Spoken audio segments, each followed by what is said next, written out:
စာလနံပါတ်1အပိုင်ငယ်3ဒီမတရားသောသူတို့၏တိုက်သွင်းခြင်းတို့မလိုက်လူဆိုးတို့၏လမ်းတွင်မရက်မနေ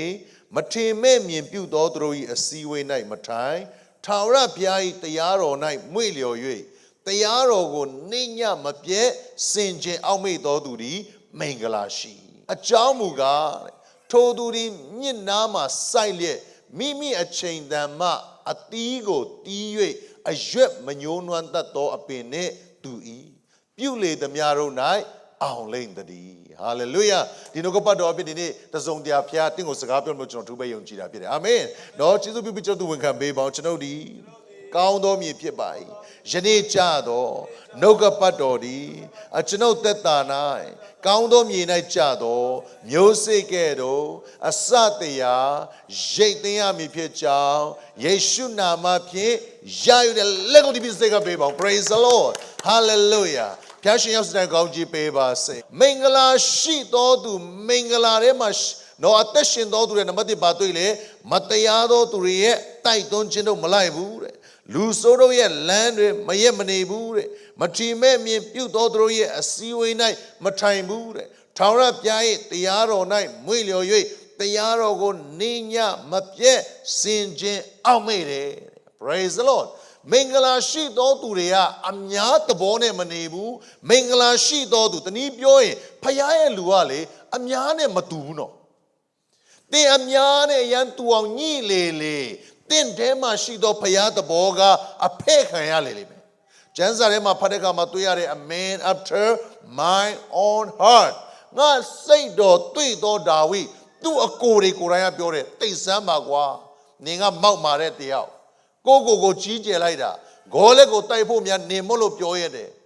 အများနဲ့မတူဘူးသူကကိုရီးယားအားလေရေးတပြင်းပြင်းနဲ့ဓာရေးတပြင်းပြင်းနဲ့ရှောလူရဲ့ဒီစစ်တပ်ထဲမှာပြင်ဆင်နေတဲ့ချိန်မှာဖခင်ရဲ့စိတ်တော်တွေ့တဲ့ဒါဝိကသူ့အဖေရဲ့တိုးတွေကိုဘက်လင်မှာထိန်းရင်းနဲ့စောင်းလေးတီးပြီးဖခင်ကိုချီးမွမ်းနေမှတ်ထားစေခြင်းနဲ့ဒါဝိကဂေါ်လက်ကိုမနိုင်ခင်မှာသူ့အဖေရဲ့တိုးတွေကိုထိန်းရင်းဖခင်နဲ့များချိန်ယူနေတာဖခင်ကိုများချီးမွမ်းနေသောသူကိုဂေါ်လက်ရဲ့ရှေ့မှာဖခင်ကချီးမြှောက်တယ်အာမင် praise the lord ဖခင်ကိုဘာလို့တော်သူများချီးမွမ်းခြင်းနဲ့သူ့အချိန်ကိုကုံဆုံးနေတဲ့ဒါဝိကိုရန်သူအင်မတန်မှကြောက်ရတဲ့အာနကဖြစ်တဲ့ giant လူဘလူဖြစ်တဲ့ဂေါ်လက်ရှေ့မှာဖခင်ကချီးမြှောက်တယ်တင်းလိုက်မှာဖခင်နဲ့များကျမ်းစာဖတ်ပြချိန်ယူလာရင်ဖခင်ကငွေကြေးရှေ့မှာတင့်ကိုချီးမြှောက်လာလိမ့်မယ်အလုံးရှေ့မှာတင့်ကိုချီးမြှောက်လာလိမ့်မယ်ယောဂနာတရားရှေ့မှာတင့်ကိုအောင်ပွဲပေးလာလိမ့်မယ်ကျွန်တော်ရဲ့စစ်ပွဲရတကယ်ဂေါ်လက်ရှေ့မှာမဟုတ်ကျွန်တော်ရဲ့စစ်ပွဲရကျွန်တော်နဲ့ဖခင်နဲ့ဘက်လင်မှာတိုးချန်ထဲမှာဒါဝိကအချိန်ယူပြီးဖခင်ရှာတယ်လို့မျိုးအဲ့ဒီနေရာမှာတီးဆောင်ရတာဘာကြောင့်ဒီနေ့ကျုပ်စစ်ပွဲမှာရှုံးတယ်လဲဆိုရင်ရန်သူကြီးလို့မဟုတ်ဘူးတင့်ထဲကဖခင်နဲ့တင့်ရဲ့ကြောင်းဝင်ခြင်းကြီးအောင်တင်မတီးဆောက်တာလို့အာမင်ယေဟောရှကို prophet Elisha ဘာပြောလဲနင်သွားရှုရီတွေကိုသွားစိန်ခေါ်ပြီးရင်တိုက်လို့မပြောနင်အဲ့ဒီအရှုရီတွေကိုနိုင်ချင်တယ်မဟုတ်လားโอเคနင်ရဲ့များကိုရိုက်အာမင်သူ့များကိုသူဒီမှာရိုက်နေတာကအရှုရီတွေကိုတိုက်ပွဲစင်တိုင်းအောင်ဖို့ကြောင့်ဖြစ်စေတယ်တကယ်အောင်ပွဲရရန်သူရှေ့မှာမဟုတ်ဘူးအရင်ဆုံးတင်ဖျားနဲ့ဝိညာဉ်မှာအောင်မြင်မှရန်သူရှေ့မှာတင်ကတိမ့်ပိုက်တော်သူဖြစ်လာမှာလေယာဥစ္စာတွေတိမ့်ပိုက်တော်သူဖြစ်လာမှာ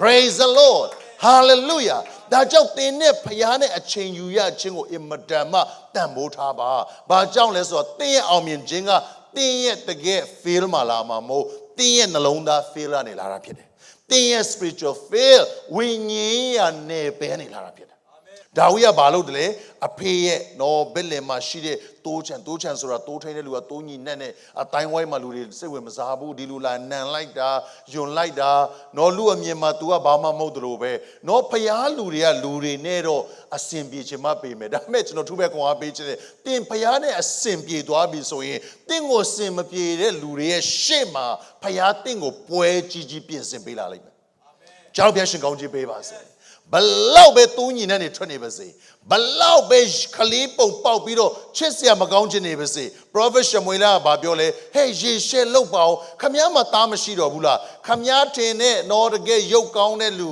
နော်ဥပဒေခန့်ညားတဲ့လူစိတ်ရေးစိတ်ရကျွမ်းကျင်တဲ့လူတိတ်ရောက်မှဖခင်က ဘိတ်သိပ်ဖို့ငါ့ကိုမခိုင်းဘူးနှစ်မှာသားမရှိတော့ဘူးလားဆိုရရှဲကလည်းခေါင်းတွေကုတ်ပြီးစဉ်းစားအော်ဟုတ်သားပဲအငယ်ဆုံးတော့ကြံသေးတယ်ဖယားရဲ့မျက်နှာตาတွေ့တော်သူကလူမျက်နှာตาမှာထင်ကြီးခံခြင်းမခံလိုက်မယ်ဒါပေမဲ့ကျွန်တော်ထူးပဲခွန်အားပေးခြင်းနဲ့တင့်ကိုဖယားကမျက်နှာตาပေးတယ်တင့်ဘက်ကိုဖယားမျက်နှာလဲလာရင်ကြံသောအရာတွေကတင့်ရဲ့ကောင်းကျိုးအတွက်အလုပ်လုပ်လာလိမ့်မယ်ဒါကြောင့်ဖယားဘက်ကိုအမြဲတမ်းလဲတော်သူဖျောက်ရှာတော်သူဖြစ်ပါ Praise the Lord no blesses man တကယ်မင်္ဂလာရှိတော်သူတွေကမတရားတော်သူတွေရဲ့တိုက်တွန်းခြင်းကိုမလိုက်မတရားတော်သူတွေနဲ့တင်ဆက်ဆံရမှာဖြစ်တယ်ဒါပေမဲ့သူတို့ရဲ့လမ်းထဲမှာတင်သွားဖို့မဟုတ်အာမင်အသင်ပြောတဲ့လူကိုတင်တရင်ကောင်းပြောရမှာဖြစ်တယ်ဟာလေလုယာသူတို့နဲ့ယောဘီတင်အသင်ပြောရမှာမဟုတ်တင်တရင်ကောင်းပြောဖို့အတွက်အသင်ပြောသောသူစီကိုတွားမှာဖြစ်တယ်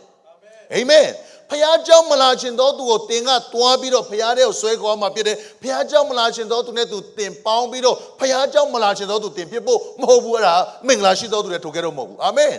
အဲ့ဒါကိုပြောချင်တာမတရားသောသူတွေနဲ့ကျုပ်ဆက်ဆံရေးရှိလိမ့်မယ်ဒါပေမဲ့သူတို့ရဲ့တိုက်တွန်းခြင်းသူတို့ရဲ့လမ်းတွေကိုမလိုက်သင်ဟာမင်္ဂလာရှိတော်သူဒါကြောင့်သင်ဘာဖြစ်ရမလဲမတရားတဲ့အရာတွေနောက်မထီမဲ့မြင်ပြုတဲ့အရာတွေနောက်လူဆိုပြောတဲ့အခါမှာတစ်ချိန်လုံးရမ်းနေတဲ့လူတွေပြောတာမဟုတ်ပါဘူးဖခင်ရဲ့နှုတ်ကပတ်တော်နဲ့တော့မညီတဲ့ထဲမှာတင့်ကိုဆွဲခေါ်နေသောသူတွေနဲ့အချိန်မြူနဲ့ဘာကြောင့်လဲတစ်ကောခန်းကြီး15ပိုက်ငယ်33အလွဲမယူကြနေမကောင်းသောသူတို့နဲ့ပေါင်းဖော်ခြင်းအပြင်ကောင်းသောအကျင့်တလေယူယွန်းတတ်တယ်။နော်တန်ကြီးတက်နေတဲ့တန်နဲ့တန်ကြီးမတက်တဲ့တန်အထူထားရင်ဘယ်ဥစ္စာတန်ကြီးတက်မလဲ။တန်ကြီးမတက်တဲ့ရောက်ကူးသွားတတ်တယ်နော်။အားကြောင့်အလွဲမယူနဲ့တဲ့ရှင်ပေါလုကကိုရိန္သုတင်းတော်ပြောတာ။မကောင်းသောသူတို့နဲ့ပေါင်းဖော်ခြင်းအပြင်ကောင်းသောအကျင့်တလေယူယွန်းတတ်တယ်။ကျုပ်တကယ်ပတ်ဝန်းကျင်ကောင်းကျုပ်ပြင်ဆင်ရမှာဖြစ်တယ်။အာမင်ဆုတောင်းခြင်းကိုအားကိုးတတ်သောပတ်ဝန်းကျင်ကျုပ်ပြင်ဆင်ရမယ်နှုတ်ကပတ်တော်အတွက်ပြတ်သားသောပတ်ဝန်းကျင်ကျုပ်ပြင်ဆင်ရမယ်ကြံသောရဘုရားတောင်းယူလာမယ်နော်ကောင်းကြီးဖြစ်သောသူတွေကမင်္ဂလာရှိမဲ့သူတွေကသူတို့အပေါင်းအသင်းကိုရွေးတတ်တယ်အများသဘောလိုက်ပြီးတော့မိမိအနာဂတ်ကိုဖျက်ဆီးသောကတူထွက်လာသောသူတွေကတို့မဖြစ်ဖို့အရင်ကြီးတယ်အများသဘောကိုလိုက်ပြီးတော့နော်လူတွေရှေ့မှာတော့အများသဘောပဲဒါပေမဲ့ဘုရားလိုတော်နဲ့ဆန့်ကျင်ပြီးတော့ကြဆုံးသောသူမဖြစ်ဖို့အတွက်ဒီနေ့တင်ဘသူနဲ့ပေါင်းပြီးတော့ဘလိုမျိုးကိုတိဆောက်ထားတယ်လေတင်နဲ့ပေါင်းနေသော9ယောက်ကတင်ပဲဖြစ်တယ်တင်ရန်ပေါင်းခြင်းနဲ့9ယောက်ကတင်ပဲနော်ကျွန်တော်ပေါင်းတဲ့တယောက်ကနော်အရန်သူများကိုမုန်းတတ်တာပဲဆိုရင်တင်လဲအဲ့ဒါပဲတင်ပေါင်းနေတဲ့တယောက်ကတကယ်နိုင်ငံရေးပဲပြောနေတယ်သူကပြောတယ်ကျွန်တော်လောက်မို့တင်လဲတာပဲအခုဆိုကျွန်တော်ဝမ်းသာတယ်ကျွန်တော်ဘယ်သူနဲ့ပေါင်းလဲဆုတောင်းနေတော့သူနဲ့ပေါင်းတယ်အာမင်နှုတ်ကပတ်တော်ပြောမဲ့သူနဲ့ကျွန်တော်ပေါင်းတယ်ဝိညာဉ်နဲ့ဆွဲခေါ်မဲ့သူတွေပေါင်းတယ်သင်နဲ့ပေါင်းတင်သောသူဟာသင်ကိုရှိန်တင်မဲ့သူသင်ကိုတွေးမဲ့သူဒါကြောင့်မိတ်ဆွေကောင်းဝိညာဉ်ရမှာ blesses မင်္ဂလာရှိသောသူနဲ့ပေါင်းတတ်သောသူဖြစ်ပါအာမင်ဒုတိယထူးပဲခွန်အားပေးခြင်းသင်ဟာအတီးတီးမဲ့သူဖြစ်တယ် yield fruit ဒါမှမဟုတ် bear fruit ဒါမှမဟုတ် bring forth fruit သင်ဟာအတီးတီးမဲ့သူအာမင်အတီးတီးကိုတီးရမယ်အတင်းတော်တစ်ခုလုံးမှာဆရာတယောက်တည်းတီးဖို့မဟုတ်နော်ဒါအရင်လွဲမှားတဲ့အရာဖြစ်တယ်တကယ်ဆိုရင်ယုံကြည်သူတိုင်းသင်ဒီအတီးတီးရမယ်သူဖြစ်တယ် praise the lord ဖယားတင်းဆရာအတီးကိုမျှော်လင့်တယ်အာမင်အတင်းတော်တစ်ခုလုံးမှာဆရာတယောက်တည်းတီးရမှာမဟုတ်ဘူးအားလုံးကကိုယ့်ရဲ့အထွာနဲ့ကိုယ့်အခြေအနေတိုင်းမှာအတီးတီးရမယ်သူတွေဖြစ်တယ်အာမင်နော်ရှင်ယောဟန်ခရစ်ဝင်ခန်းကြီး15ပိုင်းငယ်16မှာဘယ်လိုပြောလဲသင်တို့တွေငါ့ကိုရွေးကောက်ကြတယ်မဟုတ်ငါဒီတင်တို့ကိုရွေးကောက်သဖြင့်တင်တို့ဒီတွား၍ဘာဖြစ်ရမလဲတီကြည်သောအတီးကိုတီးမြအကြောင်းနဲ့ငါနာမကိုအမိပြု၍ခမည်းတော်ထံမှတောင်းသမျှတို့ကိုရမည့်အကြောင်းတင်တို့ကိုငါခန့်ထားတယ်ယုံကြည်တဲ့ကိုဘုရားခန့်ထားတယ်တင်ဒီအချိန်ပြည့်မှုတော်ဆောင်ဟုတ်ချင်မအောင်မယ်တင်ဒီချီးမွမ်းခြင်းကောင်းဆောင်ချင်မအောင်မယ်တင်ဒီတင်းအောင်ဆရာချင်မအောင်မယ်တင်ဒီတင်းထောက်ဟုတ်ချင်မအောင်မယ်ဒါပေမဲ့ယုံကြည်သူတိုင်းကိုခရစ်တော်ကပြောတာဖြစ်တယ်ဘာအတွက်ခန့်ထားတယ်တင်တို့ဒီတွား၍တီကြည်သောအတီးကိုတီးမိအကြောင်းနဲ့ငါနာမကိုအမိပြု၍ခမည်းတော်မှာတောင်းသမျှကိုရမိအကြောင်းခန့်ထားတယ်အာမင်ဒီမှာရှိသောသူတိုင်းကအတီးတီးဖို့ခေါ်ခြင်းခန့်ခြင်းခံရတော်သူဖြစ်တယ်ဒါပေမဲ့မြန်မာတင်းတော်ကဘယ်လိုဖြစ်လဲဆိုကျွန်တော်တို့ကဆရာလုပ်လိုက်မယ်ဆုတောင်းတာဆရာတောင်းလိုက်မယ်နော်မပူနဲ့နေမတော်လဲဘာမှမဖြစ်ဘူးဆရာတောင်းလိုက်မယ် ကျန်းစာမပူနဲ့ကျန်းစာဆွေးနွေးတဲ့ခါလာတဲ့ခါမပူနဲ့ဆရာဖတ်လာလိမ့်မယ်မသိရင်ဆရာအိမ်စာပြန်ပေးလို့ဖြစ်နေအားဆရာပြန်ဖြစ်သွားနော်ဆရာကလာမပတ်ချိုးကျန်းစာဖတ်ရအောင်ဆိုတော့စိတ်ထဲမှာငါတို့ဖတ်ဆရာမလို့ဆရာဖတ်လာလိမ့်မယ်နော်ငါတို့ကနည်းနည်းလေးဆရာကြည့်ကောင်းအောင်နည်းနည်းလေးနော်ငါးခန်းလေးဖတ်ခိုင်းတော့မှငါးခန်းမဖတ်ဘူးတနေ့တစ်ခုဖတ်ပြီးတော့ငါအဲ့ဒါလေးနဲ့လိုရင်ငါပြောလိုက်မယ်အဲ့လောက်ဘာကြောင့်လဲအတီးတီးဖို့စီစဉ်မရှိဘူးတင်ဟာတီးတီးမဲ့သူဖြစ်တယ်ဟာလေလုယာတယောက်တော်သူအတွက်လိုအပ်တဲ့နေရာမှာစိတ်ရှည်ခြင်းအတီးမဲ့သူဖြစ်တယ်တယောက်တော်သူအတွက်လိုအပ်တဲ့နေရာမှာမေတ္တာတီးမဲ့သူဖြစ်တယ်တယောက်တော်သူအတွက်လိုအပ်တဲ့နေရာမှာနားလေပေးတဲ့နှလုံးသားအတီးမဲ့သူဖြစ်တယ်အာမင်အားလုံးဤဝင်ကလေးရဲ့သဘုံဆန်တယ်မဟုတ်ဘူးနော်ဒါပေမဲ့တင့်အတီးအားဖြင့်ဘုရားရဲ့ဘုန်းတော်လူတွေမြင်တွေ့မှာဖြစ်တယ်အာမင်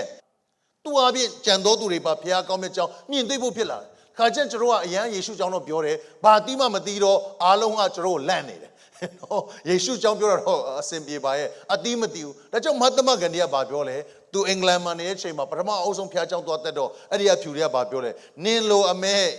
ကလာအိန္ဒိယငါတို့ဖျားကြောင်းထဲလာတက်လို့မရဆိုပြီးအဲ့ဒီအဲကျုံတယောက်ကဖျားကြောင်းထဲမခေါ်ဘဲနဲ့လက်ကနေချိတ်ပြီးတော့သူ့အပြင်ကိုလွတ်ပေးခဲ့တယ်အဲ့ဒီမဟာတမဂန္ဒီကဘာပြောလဲခရိယန်တွေကိုးကွယ်တဲ့ခရစ်တော်အရန်ကောင်းတယ်သူမီးစမ်းခြင်းတယ်ခရိယန်တွေမကောင်းအတိမတိတဲ့ခရိယန်တွေကြောင့်တင်တဲ့ကျွန်ုပ်ကြောင့်ခရစ်တော်လူတွေမီးစမ်းခွင့်မရတော့အတိတိတော်သူဖြစ်ပါအာမင်အတိလို့ပြောတဲ့အခါမှာဘာပြောချင်လဲတစ်ချိန်လုံးလမ်းမှာယုံကြည်မိုက်နော်အော်နေတဲ့လူတွေဂျေဇုတော်ပဲဖျားသူတို့တွေခေါ်တယ်ဒါပေမဲ့တင်ဘာမှမော်ပြီးမဲ့တင်စိတ်ရှိခြင်းနဲ့လှုပ်ထဲမှာနှိမ်ချခြင်းနဲ့သစ္စာရှိလှုပ်နေတဲ့ຢာလဲသူများကြည့်ပြီးဒီတယောက်တစ်ခုပဲနော်လို့တင့်ရဲ့တိကိုသူများမြင်ဖို့ရရင်ကြည့်တယ်အာမင်ဖယားတော့နော်ပါဇက်ကတော့ဖယားလက်ကကာယလို့ပြောရနော်ဗာဒိတ်ပဲတော့မသိဘူးပြောချင်တာပြောနေအလုံးမညီတာပြောတာပြစ်လိုက်မယ်နောက်တစ်ခါကျကျွန်တော်ဘလောက်ပဲမေတ္တာနဲ့ပြောမေတ္တာမရှိမထူချဘူးဘလောက်ပဲစေတနာထားပြီးပြောစေတနာနဲ့တက်မရှင်ရင်အသက်တာတွေမပြောင်းလဲဘူးနော်အတိတိတော်သူဖြစ်အာမင်ရှင်မာကုခန်းကြီး7တဲ့ပိုင်းငယ်7လောက်နဲ့ကြည့်တဲ့အခါမှာတွေ့ရတယ်။နေ့ပြန်နေ၌ဗေဒနိယွာမပြန်စင်တွင်စာမွတ်တော်မူတယ်။ဘသူကလည်းယေရှုဖျားဒါနဲ့အရွက်နဲ့ပြည့်စုံသောသင်္ဘောတပန်းပင်ကိုအဝေးကမြင်လဲသင်္ဘောတပန်းဒီစွတ်ချိန်ကာလမရောက်သေးသောကြောင့်အတီးခူးတဲ့ကာလမရောက်သေးဘူး။ဆိုတော့ဘာဖြစ်မလဲအတီးတီးရမှာ။ rapture မရောက်သေးဘူးသင်ဘာလို့ရမလဲအတီးတီးရမှာ။ခရစ်တော်ပြန်မကြွလာသေးကျွန်တော်ဘာလို့ရမလဲသင်တော်ဒီအတီးတီးနေရမယ်ဒီသင်္ဘောတပန်းတီးရဲ့စွတ်ခူးချိန်ကာလမရောက်သေးသောကြောင့်တဲ့ထိုအပင်၌အတီးကိုတွေ့ကောင်းတွေ့လိမ့်မည်ဟုကြွသွား၍ရောက်တော့အခါအရွက်ကိုသာတွေ့တော်မူရရှိတော့ဘုရားเจ้าကိုလာတယ်ဘုရားမျောလင်းတယ်ဩမေတ္တာတွေတီးလိမ့်မယ်အစီအစဉ်ပဲတွေ့တယ်ဟန်ဆောင်မျက်အပြုံးတွေပဲတွေ့တယ်တကယ်မေတ္တာတီးမတွေ့တော့ဝမ်းနည်းစရာကောင်း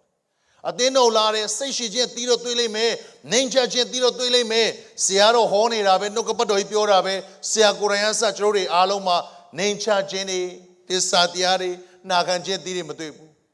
ဘာပြောလဲခရစ်တော်အဲ့လိုအတီးကိုမတွေ့တဲ့အခါမှာအပိုက်ငယ်14မှာယခုမှစ၍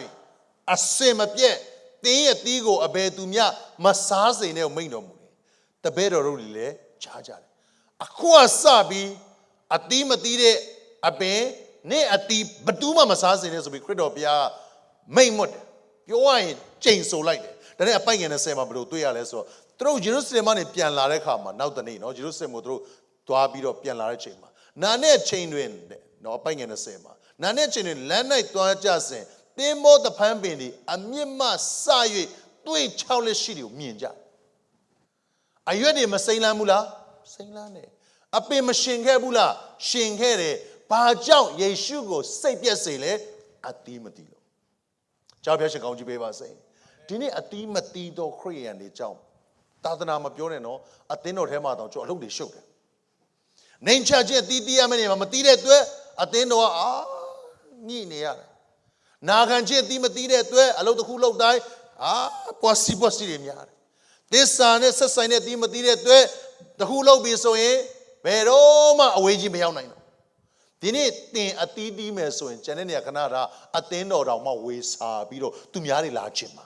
တကယ်ဆိုအပြင်တောင်သွားစရာမလိုအသင်းတော်တောင်သူများလာခြင်းမှာဘာကြောင့်ကျွန်တော်အားလုံးအတီးကောင်းတီးနေဆိုရင်ရောက်လာမှာဘာကြောင့်လဲအတီးကိုကြည့်ပြီးတော့လူတွေကတင့်ကိုလာစွတ်ခူးခြင်းမှာ တင်းနဲ့လာဆက်ဆံခြင်းမှာဘာကြောင့်ခတ်တန်းတန်းလူတွေရှောင်တယ်လဲ။အော်နှုတ်ကပတ်တော်သားဟောနေတာအဲ့တယောက်ကလည်းမထင်နဲ့တော့ပလီပလာကြီး။နော်ဆက်စမောပြောတာပြောနေမထင်နဲ့တော့အဲ့တယောက်နောက်ွယ်မှာဟိုဟာဖြစ်တယ်ဒီဟာဖြစ်တယ်။ကျွန်တော်မှအသီးမသိရင်မလာရဲတော့ဘူး။လာတဲ့လူတောင်မှပြန်ဆုတ်ခွာသွားမှာဘာကြောင့်လဲဘာအသီးမှမတွေ့တဲ့အတွက် alive အသီးသီးတော့တင်းတော်ဖြစ်စေခြင်းနဲ့ဒီမှာရှိတော်မိသားစုတိုင်းအသီးသီးတော့သူဖြစ်စေခြင်းနဲ့ခရစ်တော်အသင်းရဲ့အသီးကိုမျှော်လင့်နေတယ်အာမင်ယေရှုပြအသင်းရဲ့အသီးကိုမျှော်လင့်နေတယ်တင်တီးတဲ့နှိမ်ချခြင်းနာခံခြင်းနော်တင်တီးတဲ့သစ္စာရှိခြင်းစက္ကခြင်းဂလတိခန်းကြီးကပိုင်းငယ်20-23မှာပြောလဲချစ်ခြင်းဝမ်းမြောက်ခြင်းငြိမ်သက်ခြင်းစိတ်ရှည်ခြင်းကျေးဇူးပြုခြင်းကောင်းမြတ်ခြင်းနူးညံ့ခြင်းကာမဂုဏ်ချုပ်တီးခြင်းစသဖြင့်အတီးကိုယ်လုံးသာအသင်းတော်မှာတွေ့ရင်လူတောင်ရှာစရာမလိုရောက်လာကြမှာလူတိုင်းအသီးစားခြင်းနေတာအာမင်ဒါမဲ့ကျွန်တော်အသင်းတော်တွေကဘာပြင်ဆင်လဲအခန်းကောင်းပြင်ဆင်တယ် sound system ကောင်းပြင်ဆင်တယ်ခုံတွေကောင်းပြင်ဆင်တယ် AC တွေကောင်းပြင်ဆင်တယ်ဒါမဲ့အသီးအတွက်မပြင်ဆင်မိတဲ့ဘူးဒီနေ့အသင်းတော်တွေတီးတီးတော့အသင်းတော်ဖြစ်ချအပြင်10နှစ်ကနေနောက်ထပ်နှစ်20ပြည့်ကျေးဇူးတော်ချီးမွမ်းတဲ့ချိန်နှစ်20တော့ကျွန်တော်မဆိုလိုပါဘူးနောက်ထပ်9နှစ်15နှစ်ပြည့်လောက်ကျွန်တော်အသင်းတော်ကျေးဇူးတော်ချီးမွမ်းတဲ့အခါမှာကျွန်တော်ယုံကြည်တယ်ဒီအုပ်စုထဲအစ90လောက်တော့ပေါ်လာတော့မှာဖြစ်တယ်Praise the Lord ဘာကြောင့်လဲတင့်အသီးကြောင့်ကျွန်တော်ရဲ့အပင်ကိုလူတွေစိတ်ဝင်စားလာမှာဖြစ်တယ်ဆရာတယောက်ပြောတာအများတန်းခွန်ရတယ်အပင်ကိုဘယ်ချိန်မှလူတွေစိတ်ဝင်စားလဲဆိုတော့တဲ့အသီးတီးတဲ့ချိန်မှာတရက်ပင်အမြဲတမ်းဖြစ်သွားဖြစ်လာတဲ့တစ်နှစ်လုံးဘယ်ချိန်မှစစိတ်ဝင်စားလဲအဖူးတွေငုံလာပြီးအသီးတီးလိုက်အဲ့ဒီပင်ကိုစိတ်ဝင်စားတယ်အမြဲတမ်းဒီပင်ကိုဖြစ်နေတာပဲတင်ဘောပင်နားကိုဒါပေမဲ့တင်ဘောတီးပင်ကိုဘယ်ချိန်မှစိတ်ဝင်စားလဲတင်ဘောတီးမှာတင့်ထဲမှာရှိတဲ့ခရစ်တော်အပြင်အတီးကိုတီးတော်သူဖြစ်ပါတေးကြတယ်ကျွန်တော်ရှာတယ်မကောက်ကျွန်တော်ရှာတော်သူတွေနဲ့ပါကျွန်တော်တွေ့လာမှာဖြစ်တယ် Praise the Lord Hallelujah နံပါတ်3ပြောပါအောင်အချိန်တန်မှဘာဖြစ်လဲအချိန်တန်မှအတီးတီးရမှာမှန်တယ်ဆရာဒါပေမဲ့အချိန်တန်မှဒါကြောင့်ဒီမှာရှိတဲ့မမေးဆိုကျွန်တော်ထူပဲခွန်အားပေးခြင်းတယ်တယောက်နဲ့တယောက်ချိန်မတူတဲ့အတွက်တီးရမယ့်သူတွေကိုကျွန်တော်ဦးစားပေးနေရဖြစ်တယ်အာမင်မတီးရမယ့်သူတွေလည်းငါ့ဟိုဆရာတီးခိုင်းနေတယ်ငါအခုမှနှုတ်ကပတ်တော်စပြီးဖတ်ပြီးစိတ်ဝင်စားလာတာမစိုးရင်လည်းတင့်ချိန်ရောက်လာလိမ့်မယ်အာမင်တေးကြတာတီးတီးရမှာဖြစ်တယ်တို့တော့အချိန်တန်မှစာလံ1အပိုက်ငယ်3မှာအကြောင်းမူကားထိုသူဒီမျက်နာမှာစိုက်လက်နံပါတ်1တင်စိုက်ပြိုးသောနေရာရိုင်းကြည့်တယ်နော်စာလံ60မှာဖော်ပြတယ်အိမ်တော်မှာစိုက်ပြိုးရင်တိုင်းတော်မှာပွင့်လန်းမယ်တင်စိုက်သောနေရာရိုင်းကြည့်တယ်ခရစ်တော်ထဲမှာဖြစ်ပါစေကြီးပွားစေသောဘုရားထဲမှာဖြစ်ပါစေနှုတ်ကပတ်တော်ထဲမှာစိုက်ပြိုးသောသူဖြစ်ပါဆုတောင်းခြင်းမှာဝိညာဉ်ရာဓမ္မမိတ်ဆွေမိတ္တဟာယမှာစိုက်ပြိုးသောသူဖြစ်ပါသို့တော့အချိန်တန်မှအတီးကိုတီးရဆိုတော့နားလဲပါနော်ဒီနေ့ဆုတောင်းလာတဲ့ခလေးတွေချက်ချင်းမပြောင်းလဲဘူးမစိုးရိမ်ဘူးကျွန်တော်မစိုးရိမ်ဘူးဒါပေမဲ့ပုံမှန်လာပါ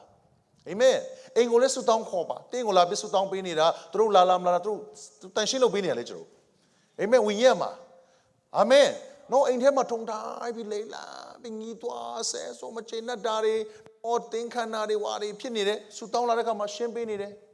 တခါလဲတော့ရှင်းမမို့တင်းခေါ်တဲ့ခါမှာတဖြည်းဖြည်းရှင်းလာလိုက်မယ်အာမင်အချိန်တစ်ခုရောက်တဲ့ခါမှာအဲ့ဒီလေထုတွေရှင်းသွားရင်ဘာလာမလဲနောက်ထပ်လေထုအသေးရောက်လာမယ်မျက်မှောက်တော်တွေရောက်လာမယ်တင်မပြောတဲ့တင်ပြောလို့မရတဲ့လူကိုဘုရားစကားပြောလာမယ်ကောင်းကင်သမန်စကားပြောလာမယ် Praise the Lord Hallelujah ပီတာတို့အိမ်ငိုက်နေတာပဲတမန်တော်7နှစ်မှာဒါပေမဲ့တစ်ဖက်ကလူတွေဆူတောင်းတယ်မရက်မနာဆူတောင်းတဲ့ခါမှာတရက်လဲမို့နှစ်ရက်လဲမို့ပီတာကိုတပတ်လုံးဆူတောင်းပေးတဲ့ခါမှာနောက်ဆုံးနောက်နေ့သူ့ကိုတတ်တော့မဲ့ချိန်ညမှာကောင်းကင်တမန်ကလာပြီးပီတာကိုလှုပ်နိုးပြီးတော့တန်ကြိုးတွေပြက်ပြီးတော့ထောင်ထဲလွတ်သွားတယ်အာမင်တခါဆူတောင်းရုံနဲ့တော့မဖြစ်ဘူးမရမကဆူတောင်းအောင်မယ်အာမင်အိမ်ကြီးခေါ်ပေးတာယေရှုတင်တယ်အဲ့ဒါခြေတော့ကိုဧခန္ဓာမဟုတ်တင်ဖျားကိုဧဝပြုနေရဖြစ်တယ်အာမင်တင်းကိုမြင်းများလာနေချင်းအဖြစ်ကျွန်တော်ပြောပြမယ်ကျမ်းစာထဲမှာအားလုံးဘုဒ္ဓတန်နဲ့ပြောပြတာဂျွန်မတ်ဒီမာကုရေးတဲ့ဂျွန်မတ်ကတမန်တော်မဟုတ်သူကြည့်ရတာတိတ်ပြီးလေဒီဂျွန်မတ်ကသူငငယ်တုန်းကအရန်လဲစက်ကပ်ပုံမရအောင်ဘာကြောင့်လဲရှင်ပေါလုကဂျွန်မတ်ကိုဘာနာဘာနဲ့သာသနာခီးခေါ်တဲ့ခါမှာတဘောမကျတဲ့ဒုတိယသာသနာခီးတော်ရမယ့်ချိန်မှာရှင်ပေါလုကဂျွန်မတ်ကိုမခေါ်တော့ဘူးဒါနဲ့ဘာနာဘာမဟုတ်ခေါ်ရအောင်ရှင်ပေါလုက no ဒီတယောက်ကတိတ်ပြီးမရင်ချက်ဘူးဂျွန်မတ်ကလေပုဂ္ဂိုလ်ရေးဆိုရင်ဒီတယောက်ကြည့်ရတာယဉ်ချက်ပုံလည်းမရဘူးပုဂ္ဂိုလ်ရေးကြည့်ရင်ဒီဂျွန်မတ်ကဒီလိုခရစ်ဝင်ကျမ်းရေးဖို့ထိုက်တန်ပုံမရဘူးပုဂ္ဂိုလ်ရေးကြည့်ရင်ဂျွန်မတ်ကခရစ်တော်ရဲ့တပည့်အစ်စ်လည်းမဟုတ်ခဲ့တော့ဘလို့မပေါင်းဝင်ဘူးဒါပေမဲ့သူ့အမေကသူတို့အိမ်ကိုဆုတောင်းဖို့နေရာပေးတယ်တမန်တော်ဝတ္ထုတစ်ခုလုံးမှာတမန်တော်တွေအမြဲတမ်းဆုတောင်းတဲ့အိမ်ကဂျွန်မတ်အမေရဲ့အိမ်သူ့အမေကသူ့အိမ်ကိုအမြဲတမ်းဖွင့်ပေးတဲ့ခါမှာစိတ်ကနာမငြိမ်တဲ့မရင်ကျက်တဲ့ဘောင်မဝင်တဲ့သူ့သားတစ်ချိန်မှာမာကုခရစ်ဝင်ကြောင်းရေးတော်သူဖြစ်သွားတယ် Praise the Lord ဘာဖြစ်သူ့အမေကဆုတောင်းဖို့အတွက်ဆိုသူ့အိမ်ကိုဖွင့်ပြီးသားဆုတောင်းဖို့အတွက်ဖျားလူတွေနှုတ်ကပတ်တော်ပြောဖို့သူ့အိမ်ကိုဖွင့်ပေးတဲ့ခါမှာသုံးစားဖို့အနာဂတ်မကြီးနိုင်တဲ့သူ့သားကတမိုင်းဝင်တော်သူဖြစ်သွားတာကျမ်းစာထဲမှာနာမည်တစ်လုံးပါဖို့စာကြောင်းလေးတစ်ကြောင်းပါဖို့ဆိုတာလွယ်တဲ့ကိစ္စမဟုတ်ဂျွန်မတ်ကခရစ်ဝင်ကျမ်းကိုရေးတော်သူဖြစ်သွားတာဘာဖြစ်သူ့အိမ်ကိုသူတို့ရဲ့အိမ်ကိုသူ့မိခင်ကြီးများများဖွင့်ပေးခြင်းအာမင်တင်းရဲ့အိမ်ကိုများများဖွင့်ပေးခြင်းအပြင်တင်းမိသားစုထဲမှာဖခင်လောကမှုခံစားဖို့တင်းလမ်းပြင်ဆင်နေတာနောက်ထပ်ဂျွန်မတ်တွေများထွက်လာအောင်မှာဖြစ်တယ်ဟာလေလုယာနောက်ထပ်ကြီးမားသောသူတွေများထွက်လာအောင်မှာဖြစ်တယ်ဟာလေလုယာဒီနေ့ဆယ်ရက်တဆုတောင်းမကောက်တင်းတော်အမြဲတမ်းဖွင့်ပေးတဲ့ရာအတွက်တင်းတိမိသားစုမှာနိုးထမှုတွေဖခင်ပြင်ဆင်လာမှာဖြစ်တယ်တင်းဥစ္စာတွေတရားဟောမှနိုးထားတာမဟုတ်ဘူးနော်ဖခင်တွေ့ကြည့်ရင်အိမ်နေနိုးလာတဲ့အချိန်မှာတော့မှသူတို့အတစ်တော်တက်တာနဲ့နိုးထလာနိုင်တယ်ဖခင်ဘာမဆိုတတ်နိုင်တယ်အာမင်ဒါကြောင့်ဘာလို့ရမလဲအချိန်တန်မှာအာမင်မိမိအချိန်တန်မှာနော်ဆာလံတစ်ပိုင်ငယ်3မှာမိမိအချိန်တန်မှာအတီးကိုတီး၍အရွက်မညှိုးနှံ့တော့အပင်နဲ့တူတယ်ဟာလေလုယာနော်ဂလာတိ6ကိုမှာပြောလဲအချိန်တန်မှာအတီးကိုဆွရတယ်နော်ပေတိဩရာစာပရမဆောင်ခန်းကြီးကပိုင်ငယ်6မှာထင်တယ်ဘယ်လိုရေးထားလဲဆိုတော့အချိန်တန်မှာဖယားကချီးမြှောက်တယ်နော်ဖယားအချိန်နဲ့လှုပ်လှုပ်တော်ဖယားဖြစ်တယ်နော်ကျွန်တော်တို့ထင်တဲ့အချိန်တော့ဟုတ်မှာမဟုတ်ဒါပေမဲ့ဖယားအချိန်နဲ့အလုံးလုံးတော်ဖယားဖြစ်တယ်ဒီပေခန်းကြီး9:6မှာဆိုထို့ကြောင့်ကာလချိန်တန်လေဘုရားသခင်တင်တို့ကိုချီးမြှောက်တော်မူမိကြောင်းတကိုးကြီးသောလက်တော်အောက်၌ကိုနှိမ်ချပါအချိန်တန်ရင်ဘုရားချီးမြှောက်မယ်ဒီမှာရှုတမမေဆိုကျွန်တော်ထူပဲခွန်အားပေးခြင်းတယ်ဘုရားအချိန်ကိုကျွန်တော်မသိဘူးတင်လည်းမသိဘူးဒါပေမဲ့ကျွန်တော်ဘုရားကိုသိခွင့်ရတယ်အဲ့ဒါကောင်းကြီးဖြစ်တယ်အလိုက်ပဲချိန်မှာဘလို့ဖြစ်မလဲကျွန်တော်မသိဘူးဒါပေမဲ့ alive ရဲ့အနာဂတ်အဆုံးကိုအစကတည်းကသိတဲ့ဘုရားကျွန်တော်သိတယ်အဲ့ဒီဘုရားကျွန်တော်ယုံကြည်ကိုးစားပြီးဒီနေ့တလန်ပြီးတလန်ကျွန်တော်တွားနေတယ်သင်လဲတလန်ပြီးတလန်တွားနေဖို့ပဲဖြစ်တယ်အာမင် praise the lord အချိန်တန်တင်သားသမီးတွေကဂျွန်မတ်ကဲတို့တမိုင်းတွေထွန်းလာမှာဖြစ်တယ်အချိန်တန်နောက်ထပ်ဘုရားနိုင်ငံတော်အတွက်တော့ကျွန်တော်အတိုင်းဝိုင်းတို့ကြီးမားတဲ့လူကြီးတွေ mayor တွေ governor တွေ senator တွေ not even president of the America ပြောလို့မရအောင်နော်ယေရှုမကြွလာခဲ့တချိန်ကျန်တင်းရမိသားစုထဲကနေဒါဝိဒ်ကိုခေါ်ထုတ်တယ်လို့မျိုးနိုင်ငံဥဆောင်မဲ့သူတွေလည်းပေါ်လာနိုင်တယ်ဒီအတွက်တင်ပါလို့ဖို့လို့လေအချိန်တန်မှအမှုပြုမယ်ဆိုတာနားလဲပြီးတော့နေ့ရက်စင်တိုင်းဘာပြောလဲဖယားလက်တော်အောက်မှာနေ့ရက်စင်တိုင်းကိုပြင်ဆင်တော်သူတွေဖြစ်ဖို့အထူးပဲခွန်အားပေးချင်တာဖြစ်ပါတယ်ဒီနေ့ကျွန်တော်ဟာကြီးမားတဲ့နာကောက်တစ်ခုကသွားနေပြီဖြစ်ပါတယ်အချိန်ရောက်လာမှာဖြစ်တယ်အာမင်အချိန်ပဲချိန်လဲကျွန်တော်မသိဘူးဒါပေမဲ့အချိန်ရောက်လာမှာဖြစ်တယ်အဲ့ဒါကြောင့်ဘာလို့ရမလဲထိုဖယားဆက်လက်ကင်ဆွဲပြီးတော့မိမိရဲ့အသက်တာချိန်တိုင်းကိုဆက်လက်ပြီးရွေ့လျားတော်သူတွေဖြစ်ဖို့ရှေ့ဆက်တော်သူတွေဖြစ်ဖို့သူပဲခွန်အားပေးခြင်းနဲ့ဒီလိုအဖျားချိန်ပေးနေတဲ့ຢာလာနေတဲ့ຢာတွေဖယားတုံ့ပြန်မှာဖြစ်တယ်ဂျွန်မတ်မိခင်ကအမြဲတမ်းဂျွန်ရဲ့အိမ်မှာဂျွန်မတ်ရဲ့အိမ်မှာတမန်တော်ဝတ္ထုကြည့်ပါအမြဲတမ်းသူတို့အိမ်ကိုဆူတောင်းတဲ့နေရာဖြစ်ဖွင့်ပေးတယ်ကျွန်တော်ထင်တယ်သူတို့အိမ်ကအကောင်းဆုံးလို့ချင်မောင်းမှာပါဒါပေမဲ့အရန်လိုချင်လို့ဖြစ်မှာဆူတောင်းမစကျမတို့အိမ်ကိုလာပါကျမတို့အိမ်ကိုလာပါအရန်ခေါ်တော့သူတို့အိမ်မှာပဲဆူတောင်းတော့အားလုံးကပျော့တယ်အားလုံးပျော်ဖို့အတွက်လည်းအဲခံမှာပေါ့ကျွေးမှာပေါ့မရှိတယ်လည်းထုတ်ပြီးကျွေးမှာပေါ့အားလုံးပျော်စေခြင်းတယ်ဘာကြောင့်လဲဖယားကိုအရန်ချစ်လို့နောက်ဆုံးရှင်ပေါလုကိုယ်တိုင်ကအားမရတဲ့ဂျွန်မတ်ကတစ်ချိန်မှာခရစ်ဝင်ကျမ်းရေးတော်သူဖြစ်သွားတယ်ဒီနေ့လောလောဆယ်ချိန်နေမှာတော့တင့်သားသမီးတင့်မိသားစုအားရစရာကောင်းချင်မှကောင်းလိမ့်မယ်အထူးပဲခွန်အားပေးခြင်းနဲ့အချိန်တစ်ခုရောက်သွားတဲ့ခါကျရင်မိမိအချိန်တန်မှအတီးကိုပေးတဲ့ဘုရားကကြီးစွာတုံ့ပြန်မဲ့အရာဒီတင်းတဲ့မိသားစုတို့ပဲဖြစ်တယ်ဆိုတော့เนาะဒီနေ့ကိုဘတော်ပဲခွန်အားပေးလေရောက်စီတိုင်းကိုတော့ဒီခွန်အားပေးချင်တာဖြစ်ပါတယ်ဖျက်ရှင်ကောင်းကြီး